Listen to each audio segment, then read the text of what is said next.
Tonight on Fright Companion, are you eating it? Or is it eating you?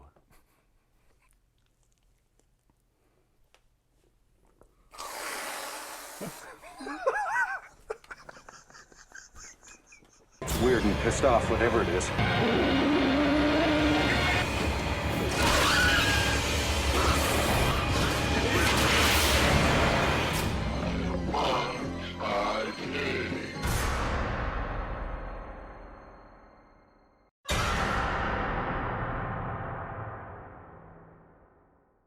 The movie we watched was The Stuff. Yeah, as you can tell. So this movie was shot in 1985, directed by Larry Cohen, who The late Larry Cohen. just recently passed away. So we thought we'd do one in his honor.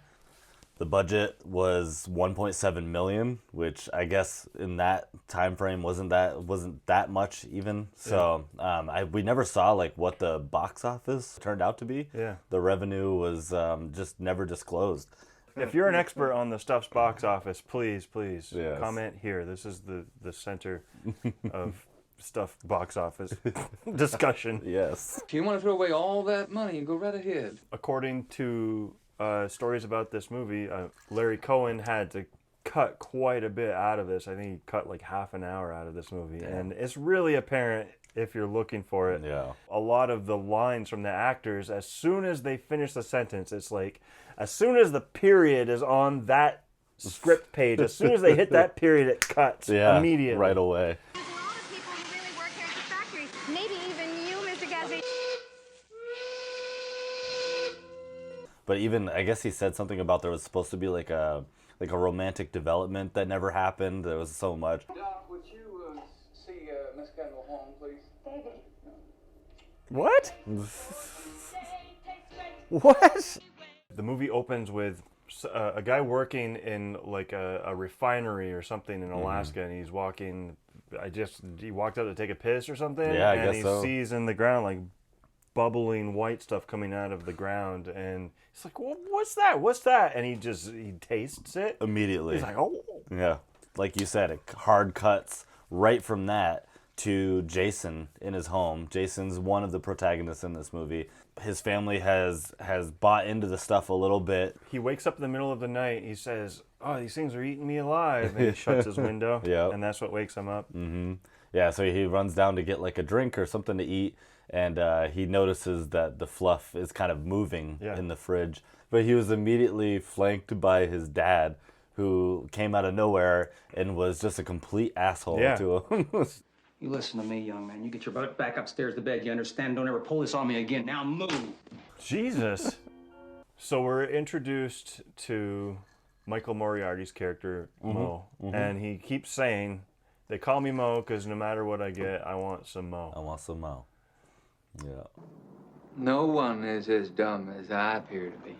He's brought to this yacht where there's a bunch of old men, executives of ice cream companies, yogurt companies, and they're all meeting there to kind of discuss the stuff, which is the formal name that is given to the stuff that's coming out of the ground. Yes, there is.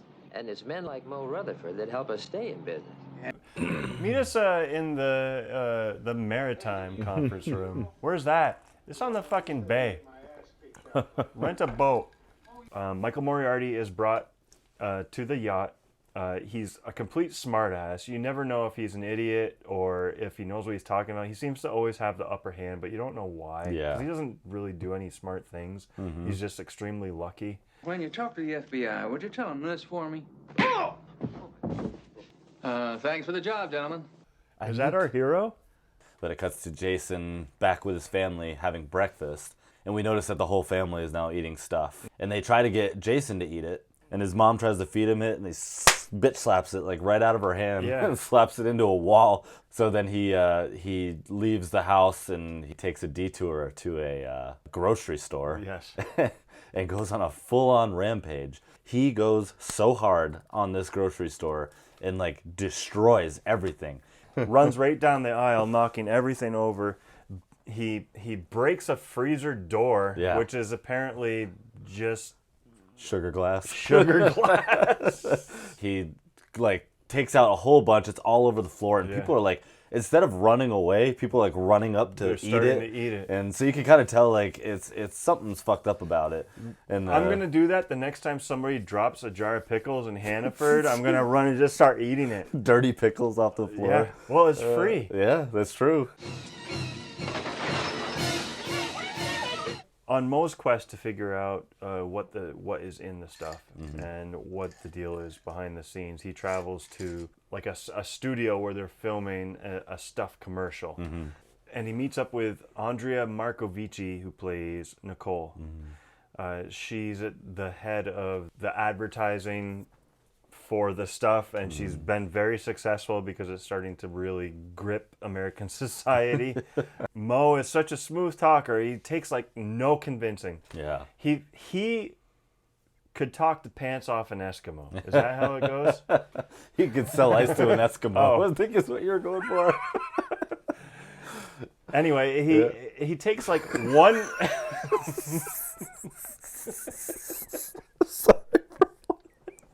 Talk the pants off an Eskimo.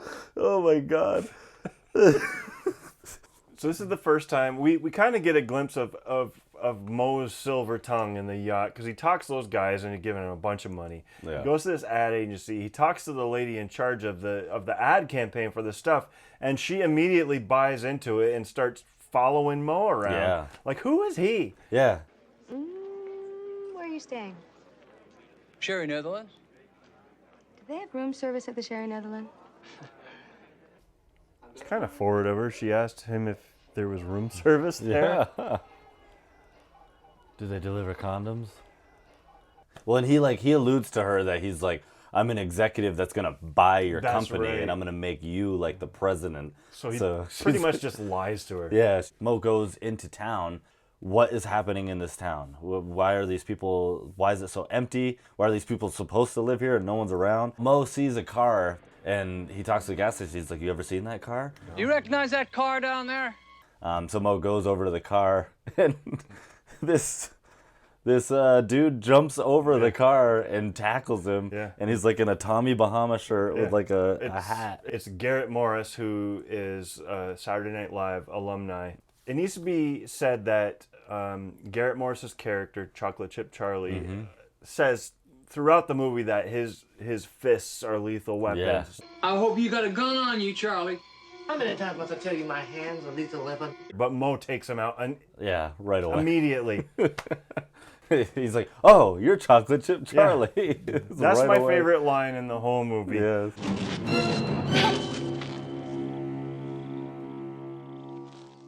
You're Chocolate Chip Charlie. Chocolate Chip Charlie has been ousted from his chocolate chip empire by his family, I guess, under the influence of the stuff. So he's investigating it to try to get his company back. Yeah. And they go into this post office, and the post office guy is in this other room, and you see that he kind of like collapses, and the stuff is like going across the room. Yeah. But it's just like this straight pipe of white shit. that A just pipe goes of white shit. Yeah, it just goes across. What? It's a stuff bar. But the stuff vacates the postmaster's body and goes Yeah. out the window. And Moe says, "Oh, let's follow it." Yeah. And they jump out the window. Yeah. Moe and Chocolate Chip Charlie start Yeah. to fight the stuffed zombies, and every punch is just like a pinata, a marshmallow-filled pinata, and Yeah. the heads just cave in. It's amazing. I would think, the monster would be a little stronger than that, but I guess not. Well, the monster is living inside them, Yeah, that's true. using the humans as a shell. Using that dry, like, tamale carcass to go back to body Yeah, snatchers. the humans are essentially a chocolate Easter bunny. Imagine punching a chocolate Easter bunny. Yeah. Now I ain't got no rabbit. So the Moe and Chocolate Chip Charlie escape the stuffed zombies. They find a boat and they jump in it, and one of the stuffed zombies jumps into the water to grab them in the boat and pushes them out. Yeah. He pushes the boat out and then falls into the water. Yeah. Mo gives Chocolate Chip Charlie like a name of like an FBI guy that he's gonna go and kind of spread the word on this problem, while Mo goes to the factory to investigate further. Yep. So the next scene is Jason in his home again, and his family is getting more and more oppressive. At what age could you escape your older brother? Always, because my brother was lazy. They pretty much say, you're going to eat this. And they give him a stuffed container. And he goes into the bathroom and he dumps the stuff in the toilet, and he fills it with shaving cream. And then he goes back downstairs where the whole family's eating the stuff, and he starts taking bites of shaving cream, which is almost as bad as marshmallow fluff. Yeah. And he takes like 2 bites, and they're just kind of watching him, and then he's just like, and he sets it down and runs out the front door. Yeah.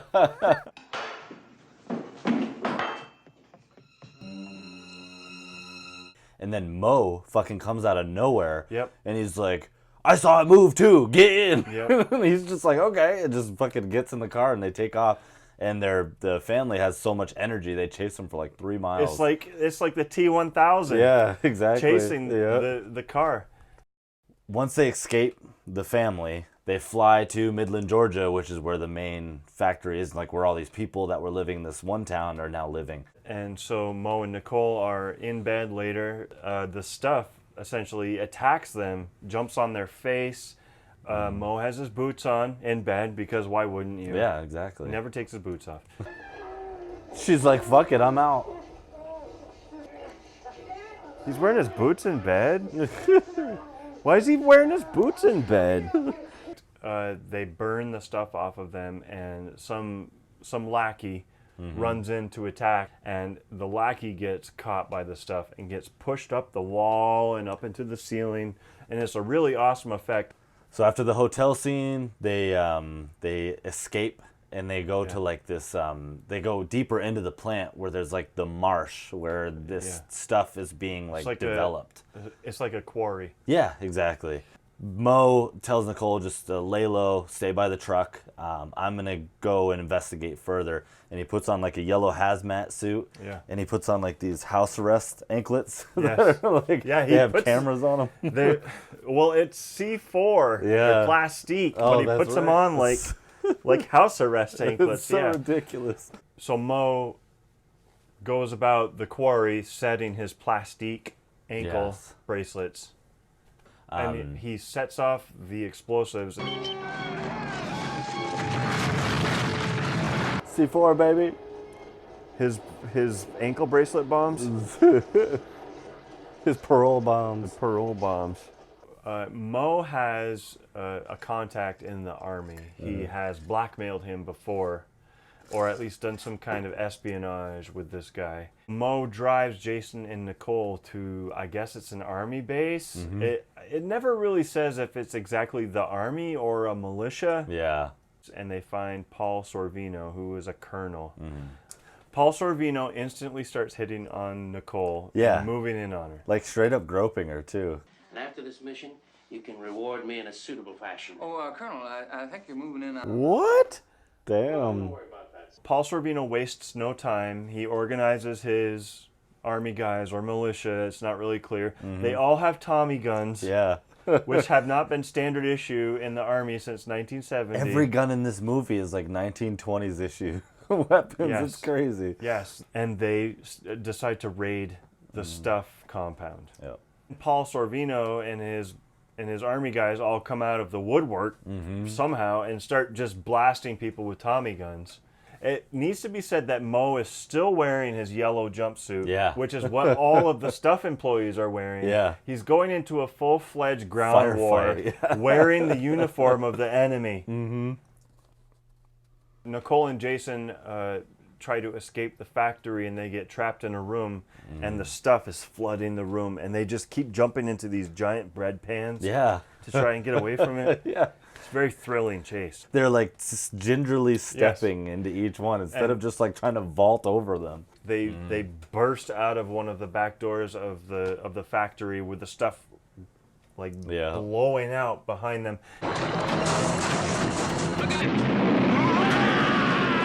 So we get a short break while Paul Sorvino loads up his army force into regular private jets, flies to Atlanta, Georgia, because he knows a guy at a radio station. Yep. We're gonna tell the public what this stuff can do. They all unload at the Atlanta airport, and there's just checkered cabs sitting on the runway, and they all jump in the cabs. What is this, World War III?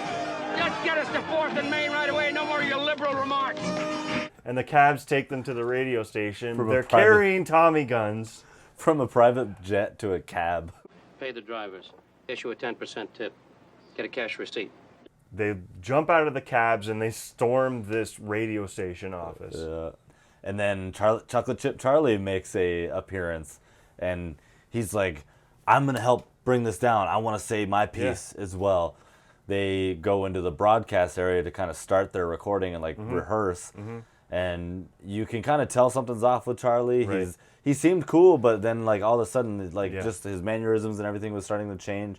And then he starts to like Yeah. take a formation. Yeah. This was my favorite one. I Yeah. liked this. It was really well done. You see his like neck start to bulge out. Yes. It was really cool. Yeah, and his whole head like tilts back and it's Yeah. gets a giant mouth, and they show it a few times. His mouth is like gaping. Yeah.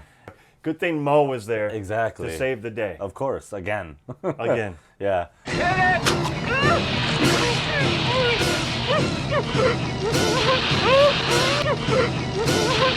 But then the Colonel has his broadcast, and blind faith again. The whole city believes him, and they're like, all The right. whole world The believes whole world him. believes him. That's true. Yeah. He's some nut. He's the stuff you've been eating. Yep. If you have family members, bring them to a hospital. If you have it in your pantry, burn it. Yeah. And it essentially jumps right into an epilogue Yeah.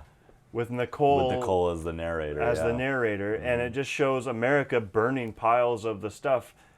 Who is Paul Sorvino that the whole country would listen to him? Exactly. Then it cuts to Jason and Mo in like an executive's office, and it's the two owners of the original stuff. Well, it's the owner. It's the owner of the stuff, Yeah. and one of the ice cream That's CEOs true. Yes, that yeah, hired one him of in the the beginning. moguls, They're yeah. working together now. They've made a new product Yeah. called The Taste. the Taste. Yeah. That only has 12% stuff in it. Yeah. So it's not. It won't kill you. Not as addictive. Mo and Jason don't buy into that at all, and they break open a case of the original stuff Yeah. and just force feed them. So you better eat that if you're gonna eat this.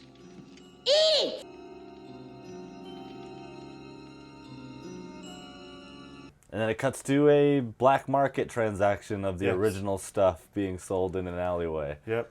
So yeah, and then that's the end of the movie. Yeah. What is there to say? Yeah.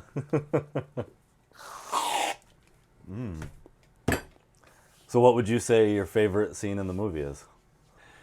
My favorite scene in this movie, and we have to qualify this by saying that it's scenes. It's any scene where Michael Moriarty gets his dialogue clipped as soon as he hits the end of his sentence. Good time to travel when you don't want to be seen. Let's find out where they're going. Boy, he does not skip 1 second Yeah, of dude. being able to cut. It just leads me to believe that he was improvising a lot during the movie because he would step on other people's lines. He would just keep talking. Did the whole campaign that made it so popular. You think you're the only person that ever did anything wrong? I got the sense that there's probably twice as much footage of Ah. this movie as there was put into the actual film. That's probably And true. and it's all Michael Moriarty just going on and on and on, especially when he's in scenes with Garrett Morris. Yeah. Because Garrett Morris is obviously a great improv actor Mm-hmm. from Saturday Night Live. So they probably played off each other and just went hours. And they brainwashed them, man. Next thing I knew, they was in and I was out. Yeah, and they both would flub their lines too, and they would just leave it in the take. Yes. They didn't care at all. Michael Moriarty would flub his lines and Uh, whatever. I got no proof at all, and that's why I got to go with to the factory with you tonight to get proof. I mean, I think I said it before in the review, but I'd say my favorite part in this movie is just that crazy dog. I always think of those fucking asshole people that are at dog parks that are like, oh, my dog's perfectly harmless, and they bite your fucking hand or something. So like when he said that, I was like, oh no, that dog's terrible. Yeah.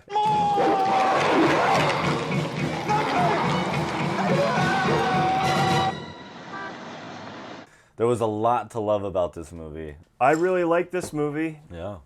It was a satire. Yep. Larry Cohen wanted to make a statement about American society as a whole. Yeah. Near the toxicity end, of our products. the toxicity of our products. Near the end of the movie, when they blow up a stuffed restaurant, it's right between McDonald's and a KFC. Yep. So he's obviously making a statement that America is eating these things. They don't know what's in it. It could be poison. But it's cheap and good. It's cheap and good. Mm-hmm. Like this movie. How's the food, sweetheart? That's nice. Where's the stuff?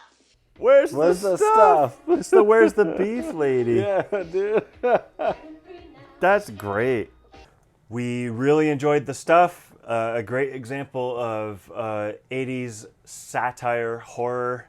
There is an Arrow video release, which is pretty hard to find, which I guess is highly recommended. There's tons of extras on it. Also, you can stream it on Shudder, which is how we viewed it. So please go check this movie out. It's great, and pay homage to the great Larry Cohen. The end. The end. Cheers.